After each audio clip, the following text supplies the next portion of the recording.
Hello दोस्तों, कैसे हैं आप सब। I hope you are doing well और आपकी स्टडी अच्छी चल रही होगी। मैं आपकी स्टडी को और भी अच्छा करने के लिए लेकर आया हूँ लूसेंट जीके का पूरा निचोड़। एग्ज़ाम में इससे बाहर नहीं आएगा दोस्तों, यकीन मानिए। आज हम इतिहास का भाग 2 लेकर आए हैं, जिसमें आज का टॉपिक है हड़प्पा सिंधु सभ्यता का पूरा निचोड़। ठीक है दोस्तों, तो फटाफट इसे करते जाएंगे और फटाफट से एक किस्म से रिवीजन के तौर पर हम इसे लेंगे। ठीक है, और अपनी सामान्य ज्ञान लूसेंट की बुक से आप पढ़िए, जिससे मैं इसका निचोड़ लेकर आया हूँ आपके बीच। तो देखिए आपने कितनी तैयारी की है। ठीक है दोस्तों, और आशा करता हूँ कि आपने चैनल को सब्सक्राइब कर लिया होगा, और जो भी चैनल पर नए हैं चैनल को सब्सक्राइब कर ले। ठीक है दोस्तों, चलिए स्टार्ट करते हैं। फटाफट फटाफट से पढ़ते हैं। हड़प्पा सिंधु सभ्यता। हड़प्पा और सिंधु सभ्यता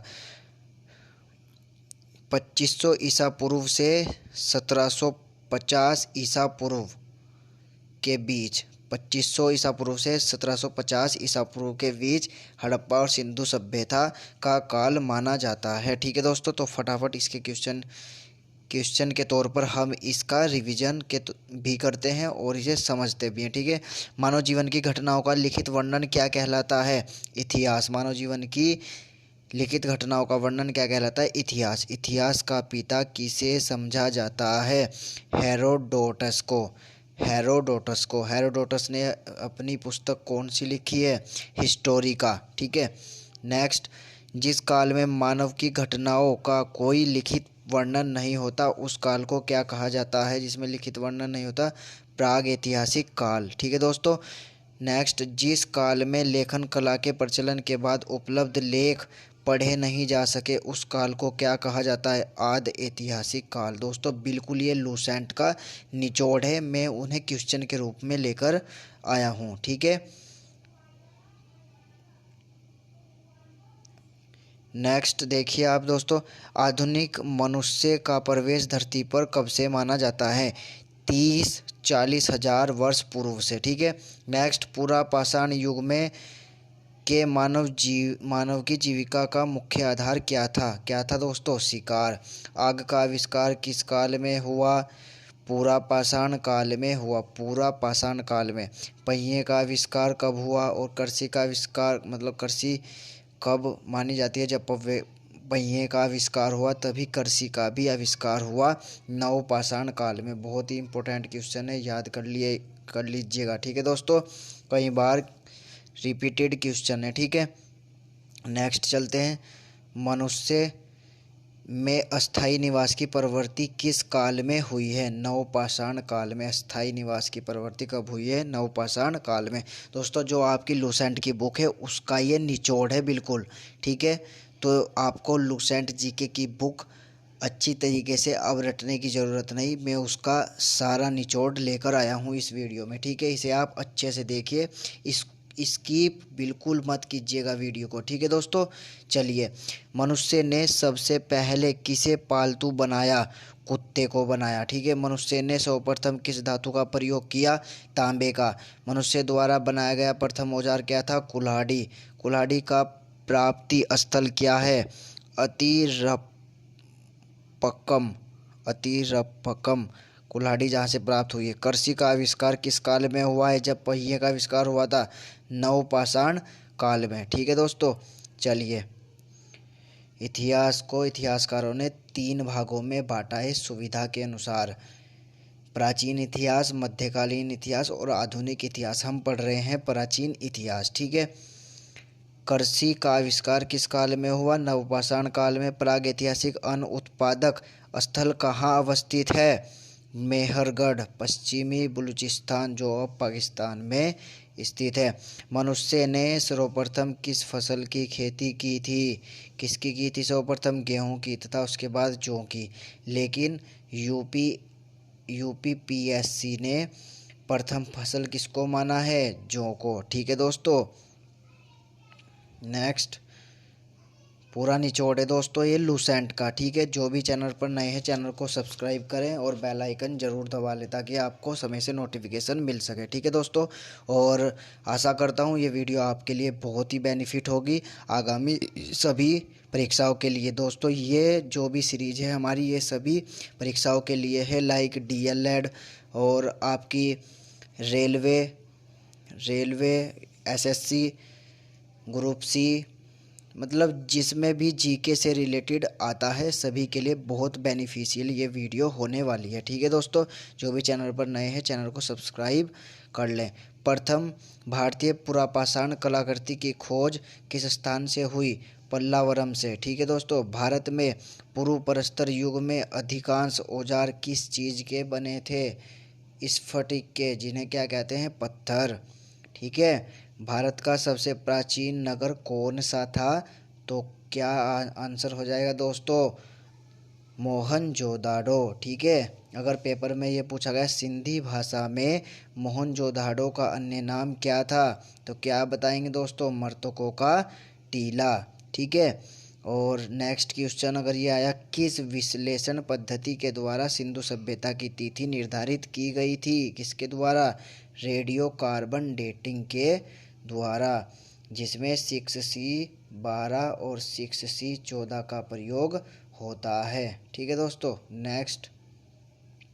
नेक्स्ट चलते हैं, फटाफट से गोली की रफ्तार से पढ़ेंगे हम इसको। सिंधु सभ्यता का पूरा निचोड़, आज आपका पूरे क्वेश्चन क्लियर हो जाएंगे और यहाँ से बाहर कुछ भी नहीं आने वाला। ठीक है दोस्तों, ये सभी ऑल एग्ज़ाम के लिए बहुत ही महत्वपूर्ण सीरीज़ है। ठीक है, तो देखिए दोस्तों कितनी मेहनत करते हैं आपके लिए, एक लाइक तो बनता है दोस्तों। बहुत मेहनत से वीडियो बनाता हूँ तो इसलिए एक लाइक ज़रूर बनता है दोस्तों आपका। ठीक है, आपकी एक लाइक से बहुत मोटिवेशन मिलता है दोस्तों। ठीक है, तो चलिए स्टार्ट करते हैं। सिंधु सभ्यता का सर्वाधिक उपयुक्त नाम क्या है? अगर क्वेश्चन बना कि सिंधु सभ्यता का सर्वाधिक उपयुक्त नाम क्या है? हड़प्पा सभ्यता। ठीक है, सिंधु सभ्यता का काल क्या माना जाता है? 2500 ईसा पूर्व से 1750 ईसा पूर्व माना जाता है। दोस्तों आप लूसेंट जीके में भी मिला सकते हैं, पूरा निचोड़ है ये उसका लूसेंट जीके का। ठीक है, और मैं ये ऐसी वीडियो रोज़ अपलोड करता रहूँगा। सिंधु सभ्यता की खोज किसने की? राय दयाराम साहनी ने। ठीक है, सिंधु सभ्यता, ये भी बहुत इंपॉर्टेंट क्वेश्चन है, याद कर लीजिए। सिंधु सभ्यता की खोज किसने की थी? राय बहादुर दयाराम साहनी ने। ठीक है, सिंधु सभ्यता हड़प्पा की खोज किस वर्ष हुई थी? 1921 में की गई थी। नेक्स्ट, सिंधु घाटी की सभ्यता की खोज में जिन दो भारतीय लोगों के नाम जुड़े हैं वे कौन हैं? दयाराम साहनी और दूसरा कौन है? आर.डी. बनर्जी। याद कर लेंगे दोस्तों फटाफट, आर.डी. बनर्जी। दूसरा भी याद कर लेंगे, आर.डी. बनर्जी। नेक्स्ट, हड़प्पा और मोहनजोदाड़ो की खुदाई किसने कराई? सर जॉन मार्शल ने कराई। और किसके नेतृत्व में हुई? दयाराम साहनी जी के। ठीक है, सिंधु सभ्यता को किस युग में रखा जा सकता है? प्राग ऐतिहासिक तथा कांस्य युग में। ठीक है, कांस्य युग से संबंधित क्या है? सिंधु सभ्यता, क्योंकि कांस्य धातु तो प्राप्त होती है लेकिन लोहे के कोई अवशेष नहीं मिलते सिंधु सभ्यता से, इसलिए इसे कांस्य युगीन सभ्यता भी कहा जाता है। सिंधु सभ्यता के निवासी मुख्यतः कौन थे? द्रविड़ एवं भूमध्य सागरीय। ठीक है दोस्तों, कौन थे? द्रविड़ एवं भूमध्य सागरीय। सिंधु सभ्यता का सर्वाधिक पश्चिमी पूरा स्थल कौन सा था? सुतकांगेंडोर बलूचिस्तान, जो कि अब पाकिस्तान में स्थित है। नेक्स्ट, सिंधु सभ्यता का सर्वाधिक पूर्वी पूरा स्थल कौन सा है? सर्वाधिक पूर्वी पूरा स्थल आलमगीरपुर, जिला मेरठ, उत्तर प्रदेश में स्थित है। सिंधु सभ्यता का सर्वाधिक उत्तरी पूरा स्थल कौन सा है? मांदा, जिला अखनूर, जम्मू कश्मीर में स्थित है। ठीक है दोस्तों, नेक्स्ट, सिंधु सभ्यता का सर्वाधिक दक्षिणी पूरा स्थल कौन सा है? दामाबाद जिला अहमदनगर महाराष्ट्र में स्थित है। सर्वाधिक दक्षिणी मतलब जो हमारे देश में दक्षिण में सर्वाधिक पूरा स्थल है सिंधु सभ्यता का, वो कौन सा है? दामाबाद। ठीक है। सिंधु सभ्यता किस प्रकार की सभ्यता थी? कई बार क्वेश्चन आ चुका है। नगरीय सभ्यता थी। कैसी थी? नगरीय। और ऑप्शन में क्या देता है? ग्रामीण, नगरीय या इनमें से कोई नहीं, तो आप क्या लगाएंगे? नगरीय सभ्यता थी। सिंधु सैंधव सभ्यता को प्राप्त परिपक्व अवस्था वाले कितने नगरों को बड़े नगरों की संज्ञा दी गई? कौन कौन से बड़े नगर थे? 6 थे। मोहनजोदाड़ो, हड़प्पा, गढ़वारीवाला, धोलावीरा, राखीगढ़ी और कालीबंगन। ये याद कर लेंगे दोस्तों आप 6 नगर। ठीक है, ये देखिए। नेक्स्ट, स्वतंत्रता प्राप्ति के पश्चात हड़प्पा सभ्यता संस्कृति के सर्वाधिक स्थल कहाँ से खोजे गए हैं? गुजरात से। लोथल भी गुजरात में ही स्थित है। नेक्स्ट देखिए, बहुत इंपॉर्टेंट, कई बार आ चुका है। सिंधु सभ्यता के बंदरगाह कौन कौन से थे? लोथल और सुरकोटदा, जो गुजरात में स्थित है। ठीक है दोस्तों। नेक्स्ट चलते हैं। जुते हुए खेत और नक्काशीदार ईंटों के प्रयोग के साक्ष्य कहाँ से प्राप्त हुए हैं? जुते हुए खेत और नक्काशीदार ईंटों के साक्ष्य कालीबंगन से प्राप्त हुए हैं, जो कहाँ पर स्थित है? बलूचिस्तान में। ठीक है। सिंधु सभ्यता की सबसे बड़ी इमारत कौन सी है? कौन सी है? मोहनजोदाड़ो से प्राप्त अन्नानगर। अन्नानगर नहीं, ये स्नानघर है दोस्तों। स्नानघर जहाँ पर सभी स्नान करते थे। ठीक है। मोहनजोदाड़ो से प्राप्त स्नानघर की माप कितनी है? 11.88 मीटर लंबा और 7.01 मीटर चौड़ा और 2.73 मीटर गहरा। ठीक है, बहुत बड़ा स्नानघर था है। ठीक है दोस्तों। नेक्स्ट,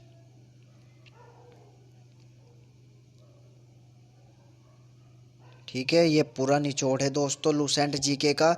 और आज हम इतिहास का भाग 2 लेकर आए हैं, जिसमें हम हड़प्पा और सिंधु सभ्यता को पूरा डिस्कशन करेंगे। इससे रिलेटेड जितने भी क्वेश्चन हैं सारे आज डिस्कस करने वाले हैं। ठीक है दोस्तों। अग्निकुंड के साक्ष्य कहाँ से प्राप्त होते हैं? अग्निकुंड के लोथल और कालीबंगन से। अग्निकुंड के साक्ष्य लोथल और कालीबंगन से प्राप्त होते हैं। लोथल क्या था? सिंधु सभ्यता का बंदरगाह, जो कि गुजरात में स्थित है। मोहनजोदाड़ो से प्राप्त एक सील पर किसकी मूर्ति मिली है? 3 मुख वाले देवता की, जिसे पशुपतिनाथ कहा जाता है। ठीक है, पशुपतिनाथ, सामने पशु, उसमें मतलब 3 मुख होते हैं और सारे पशु के मुख होते हैं। पशुपतिनाथ के चारों ओर क्या विराजमान था? हाथी, गैंडा, चीता एवं भैंसा। ये जरूर याद कर लीजिएगा कि कौन कौन से ये विराजमान थे। इसमें ये पूछता है, 4 ऑप्शन दे देता है। गाय, बहुत बार दे दिया है, गाय नहीं है। हाथी, गैंडा,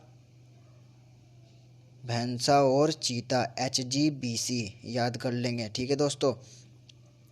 नेक्स्ट, एक नर्तकी की कांस्य मूर्ति कहाँ से प्राप्त हुई है?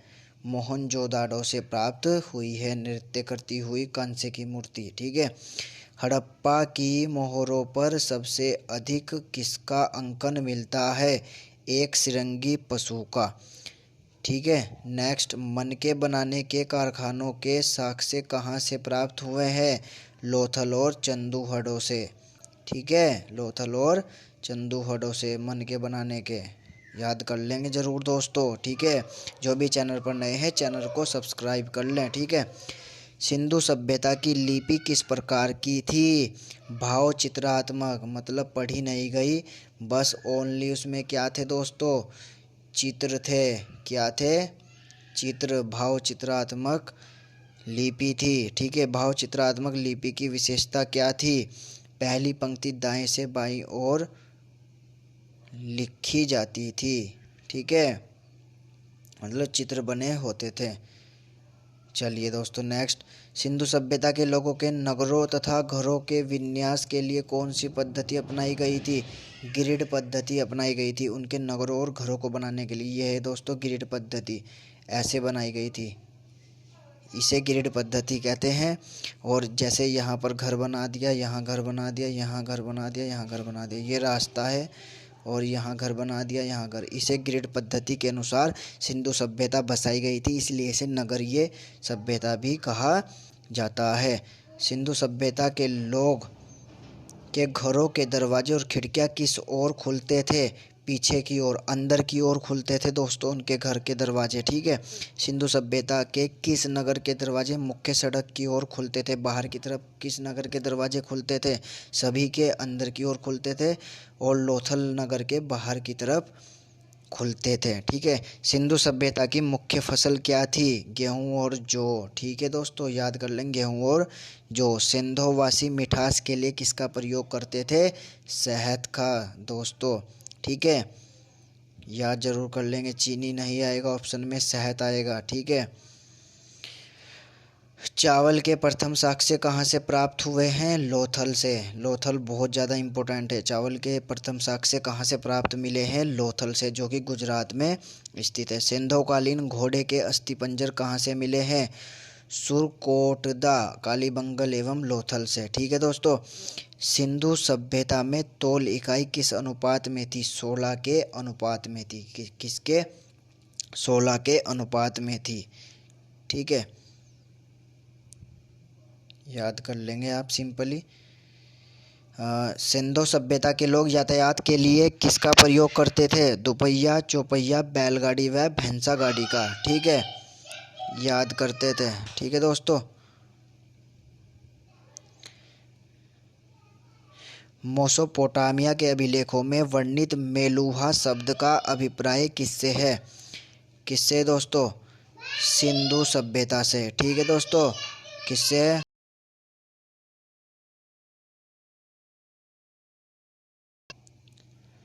ठीक है दोस्तों, चलिए नेक्स्ट, हड़प्पा संस्कृति का शासन संभवतः किस वर्ग के हाथों में था?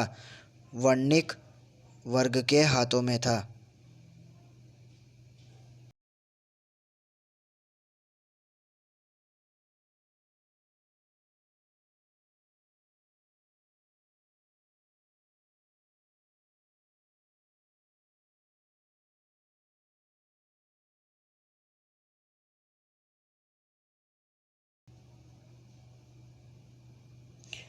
हड़प्पा एवं मोहनजोदाड़ो को एक विस्तृत साम्राज्य की जुड़वा राजधानी किसने कहा था?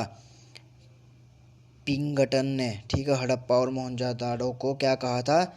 जुड़वा राजधानी, पिंगटन ने, ठीक है दोस्तों। नेक्स्ट चलते हैं, सिंधु सभ्यता के लोग धरती को क्या मानकर पूजते थे? उर्वरता की देवी। वृक्ष पूजा एवं शिव पूजा के प्रचलन के साक्ष्य के रूप में सभ्यता प्राप्त हुए हैं सिंधु सभ्यता से, ठीक है। स्वास्तिक चिन्ह संभवतः किसकी देन है? हड़प्पा सभ्यता की। ये दोस्तों स्वास्तिक चिन्ह होता था, ठीक है, किसकी देन है? हड़प्पा सभ्यता की।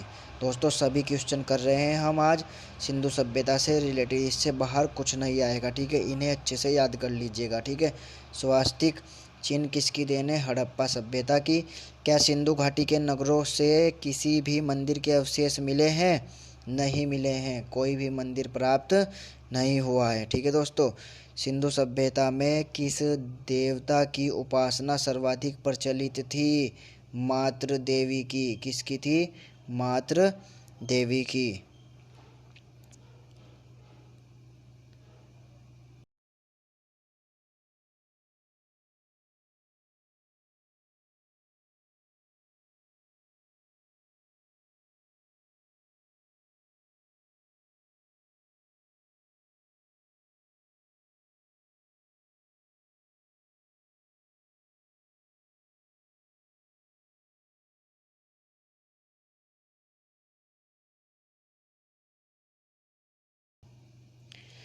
नखलिस्तान।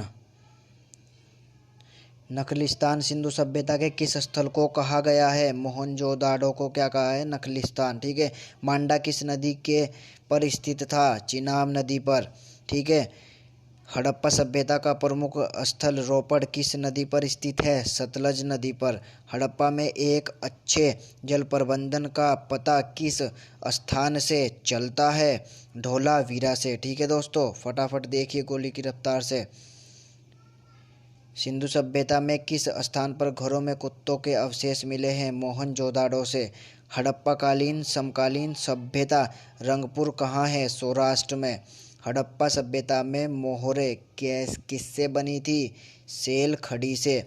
मोहनजोदाड़ो इस समय कहाँ स्थित है? सिंध पाकिस्तान में स्थित है मोहनजोदाड़ो। हड़प्पा सभ्यता के निवासी किस खेल में रुचि रखते थे? शतरंज में रुचि रखते थे। बहुत बढ़िया, बहुत इम्पोर्टेंट। हड़प्पा के किस नगर को सिंध का बाग कहा जाता था? सिंध का बाग। मोहनजोदाड़ो को सिंध का बाग कहा जाता था। हड़प्पाकालीन समाज किन वर्गों में विभक्त था? किन वर्गों में विभक्त था? विद्वान थे, योद्धा थे, कुछ व्यापारी थे और कुछ क्या थे? श्रमिक, जिन्हें मजदूर की संज्ञा दी जाती है। हड़प्पा सभ्यता के संपूर्ण क्षेत्र का आकार किस प्रकार का था? त्रिभुजाकार। किस प्रकार का था? त्रिभुजाकार। ठीक है दोस्तों, चलिए।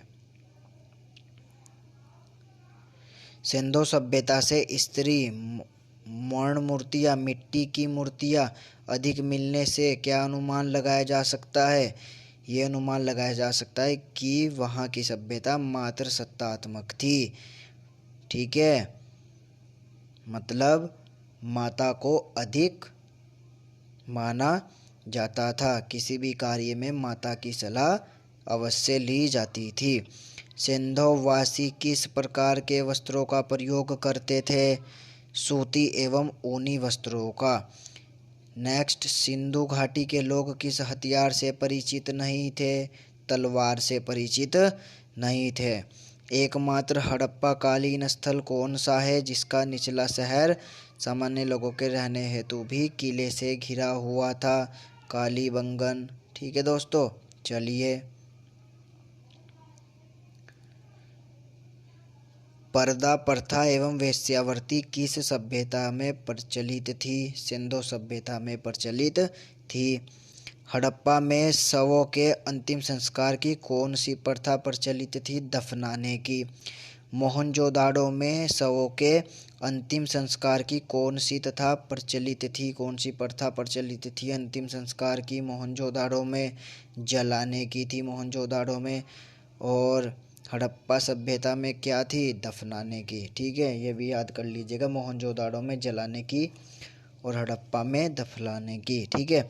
हड़प्पा के लोग कौन सी भाषा से हड़प्पा के लोग कौन सी फसल में सबसे आगे थे? कपास में। ठीक है, क्या में थे? कपास में। सिंधु घाटी सभ्यता का स्थल कालीबंगन किस प्रदेश में स्थित है? कुछ राजस्थान में स्थित है और कुछ हिस्सा बलूचिस्तान में स्थित है।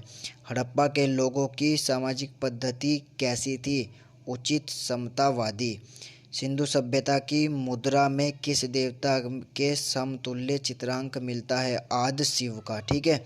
सिंधु घाटी सभ्यता किसके लिए जानी जाती है? अपने नगर नियोजन के लिए। नगरीय सभ्यता थी, अभी बताया मैंने कैसे बने हुए थे घर वहाँ पर। ठीक है। नेक्स्ट, सिंधु सभ्यता के लोग किस प्रकार के बर्तन प्रयोग में लाते थे? काले रंग के। किसका?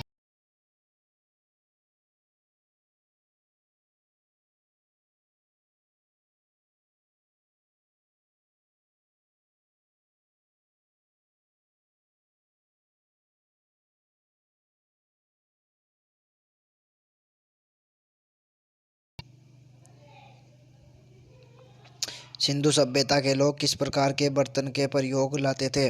काले रंग के डिजाइन किए हुए लाल रंग की मिट्टी के बर्तन। ठीक है।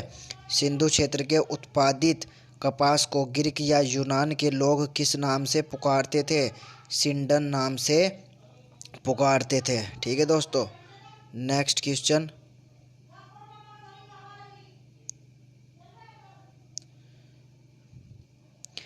हड़प्पावासी लाजवर्त भवन निर्माण की सामग्री का आयात कहाँ से करते थे?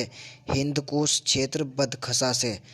किस हड़प्पाकालीन स्थल से पुजारी की प्रस्तर मूर्ति प्राप्त हुई है? कहाँ से? हड़प्पा से प्राप्त हुई है।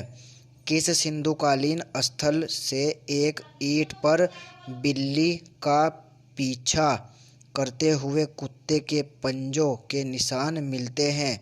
चंदूहड़ों से प्राप्त होते हैं। ठीक है, नेक्स्ट क्वेश्चन। किस हड़प्पाकालीन स्थल से प्राप्त जार पर चोंच में मछली दबाए चिड़िया एवं पेड़ के नीचे खड़ी लोमड़ी का चित्रांकन मिलता है? किससे मिलता है? लोथल से। ठीक है दोस्तों, सिंधु सभ्यता के विनाश का संभवतः सबसे प्रभावशाली कारण किसे माना गया था? बाढ़ को। बाढ़ आने के कारण ये सभ्यता समाप्त हुई थी। ठीक है दोस्तों, चलिए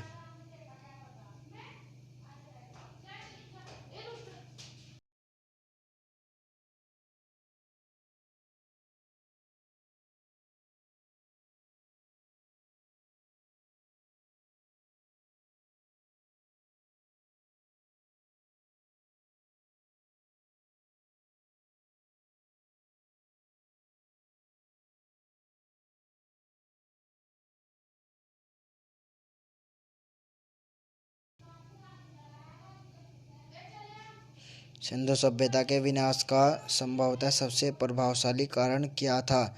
बाढ़। ठीक है दोस्तों, नेक्स्ट।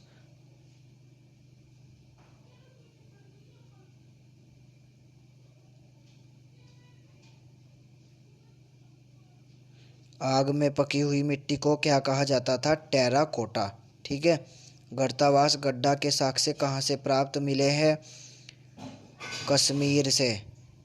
रोमन सिक्के कहाँ से प्राप्त हुए हैं? बताइए दोस्तों, कहाँ से प्राप्त हुए रोमन सिक्के? अरिकमेडु पांडुचेरी के निकट से प्राप्त हुए हैं। ठीक है दोस्तों, चलिए दोस्तों, आज ये पूरा जीके का निचोड़ था और यहाँ पर हमने इतिहास के हड़प्पा और सिंधुकालीन सिंधु सभ्यता से रिलेटेड सभी जीके क्वेश्चन का निचोड़ यहाँ पर हमने डिस्कस किया। दोस्तों, आई होप ये वीडियो आपको बहुत ही बेनिफिट लगी होगी। तो वीडियो अच्छी लगे तो आप लाइक करें, वीडियो को शेयर ज़रूर करें दोस्तों। ठीक है, लाइक एंड सब्सक्राइब करना न भूलें। ठीक है दोस्तों, बहुत बढ़िया, बहुत अच्छा आपकी तैयारी है। ठीक है दोस्तों, ऐसे ही जुड़े रहिए अपने चैनल विशाल क्लासेस के साथ। ठीक है दोस्तों, जय हिंद, वंदे मातरम।